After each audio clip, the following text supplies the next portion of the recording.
Welcome back. Thank you for staying with us. We've got Morey Fate. She's a Nigerian-born model, designer, and actress residing in the States.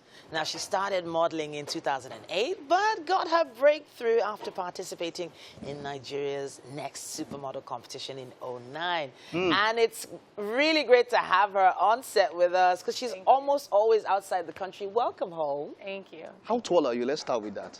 I'm 6 without my heels, so I'm always on my heels, so you're always going to catch me on 6'4". 6'4"? Yeah. Wow. Let's talk about modeling and all of that. How did it start for you? Oh, God. I was a tomboy. So I was playing basketball. You were a tomboy? Yes, I know. Wow. So I'll show you a picture of me. It's a total transition. Wow. For me, yeah. I was playing basketball, and I did not grow up in the best environment. I just wanted a way out. And I wanted to use what I had, which basketball wasn't at that time. You had ladies that were playing in the NBA or WNBA coming to do a little camp. It was just kind of like a fun stuff. Yeah. And then I watched this runway show. I think it was New York Fashion Week. Yeah. And it was Naomi Campbell on there.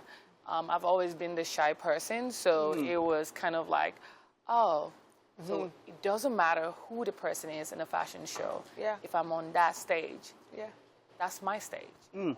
You gotta look at me, right? Yeah. That's what I want. Wow. And that's how I went into it. I started with MBGN. I tried to do MBGN, but I was never good at smiling. Oh. What year was this? Can you remember what year this was? 2009 too. Okay. What year did you do MBGN? 2007. Oh, really? So you missed yourself by 2 years. Yes. Give some me. And you know, at that time, you got to be light-skinned. They had certain criteria. Well, yes, they did. You knew. Yeah. She's telling us some things, yeah? Yes, yes. So at that time, I think the cameraman was called Dazier, and he just saw me and told me, he said, I will take you to somewhere where you don't have to worry about smiling. And it's more of your skills than any other thing. And then I was raised by my grandma, so I wasn't even thinking about bleaching or anything. I was like, my grandma would kill me. Yeah, so he introduced me to ISIS models, which is Juan Okorodudu.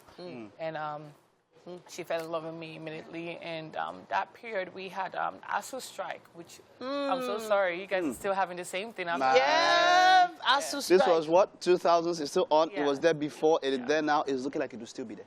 Yes. But there you come on. Yeah. So I used the opportunity to stay in the house, and that was kind of like how it started, though. So Auntie Joanne is like one of those role models in the modeling industry that has helped so many great models. But then you have to have an edge. What do you think was specifically special about you when you got on that stage?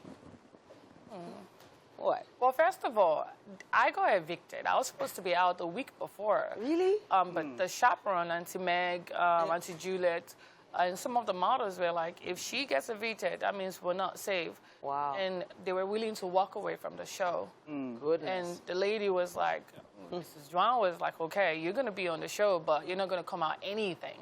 You know, so the day of the show, I knew I wasn't there to get a prize. My prize was just to get noticed, and they had a couple of judges from South Africa coming in, and that was my end goal anyway. And then that was how I actually got picked by one of the judges at that time. I think it was South African Fashion Week immediately after then, and that was just these days for some reason. Each time they sent pictures, these they always had me on the cover. And that was the change of my story. I think that's grace. It is. Yeah, it is. that's what it is. Yeah. You've been in the U.S. You've seen how it is done there. How is entertainment like in the U.S.? How has it been? You know, it's not like it's your homeland and all of that. Yeah. What is it like being an entertainer, model, and actress, and all of that in the U.S.? Well, you always hear, and you see it on social media, there's always some kind of colorism in the industry, anywhere you go. So at first, I had to be comfortable with who I am and what, because if you know who you are, it doesn't matter how many no you get. And then you always get no in the model industry, because it's just like actors. You go for casting, no matter how good you are. Every year they have a specific criteria they were looking for. As of 2010, actually, when we went for New York Fashion Week, they were expecting these bald, ugly looking girls. Because when we showed up, they were like, where are the girls from Africa? I was like, hi, we're here. Yes.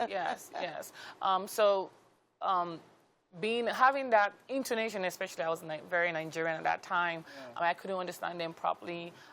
They have, every time they do a show, they have a specific amount of black people they want on the show. So if they have 100 models, they will have probably 10 black. Yeah. So you just have to get comfortable with who you are. And even here, too, the same thing. I have super toned legs because I played basketball. And as at that time, the industry wasn't good to me, honestly. Yeah. I had to wear trousers to cover my legs to get picked.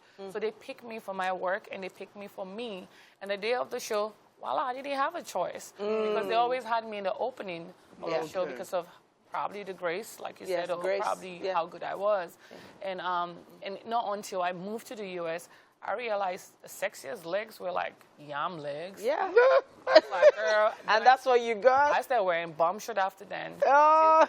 Nobody tells me nothing. You know, it's so interesting she should say that, because being hippie back then wasn't even encouraged at all. Yes. You weren't supposed to have hips. You were supposed to be like straight. Yes. Straight. And it was a challenge. Wow. Let's just say it was a challenge. Yes. Okay. So now, what are you doing in the country at the moment? I know you're heading back and all that. What are you doing in Nigeria at the moment? All right, so I recently had my big birthday celebration. I haven't had any since my son was actually born. Happy birthday. You want to tell us the age?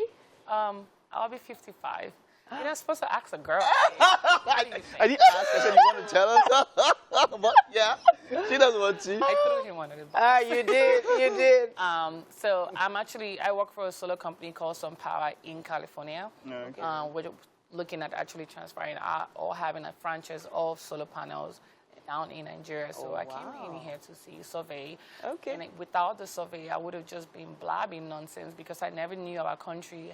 So you're a businesswoman now. Yeah, business. I love money. Gotta work. This was the birthday, right? This is the birthday, the super glam birthday. Spray money. That's And you didn't invite us. I'm angry with you. And that's your son? Yes. Oh, how old is he now? He's 10. Oh. They really had to be there. Yes, of course, they really is He there. needs you, God. Yes. I make jewelry when I start. Yeah, but this is beautiful. This is beautiful. Amazing. Was, Happy birthday. Looks super glam, super posh.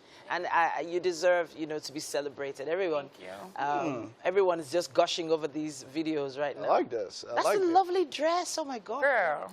Oh, my goodness. When it comes, let's look forward now. You're a businesswoman. Yes. Are you looking at producing or something like that? Putting your money into entertainment as it is, pageants, movies, or what? What's the future like for Morey Fate? Okay. You said movies. I'm looking at featuring movies right now. Okay. Like you said, you cannot just come into an industry and think you want to take over. You got to be an apprentice first, and that for you to do that, you have to work with the best. How do you work with the best? You got to be actually working for them. Yeah. And hopefully, if you're humble enough and good enough, they can be able to show you the rope, which is how everything works. That's for entertainment, like movies and the rest of them.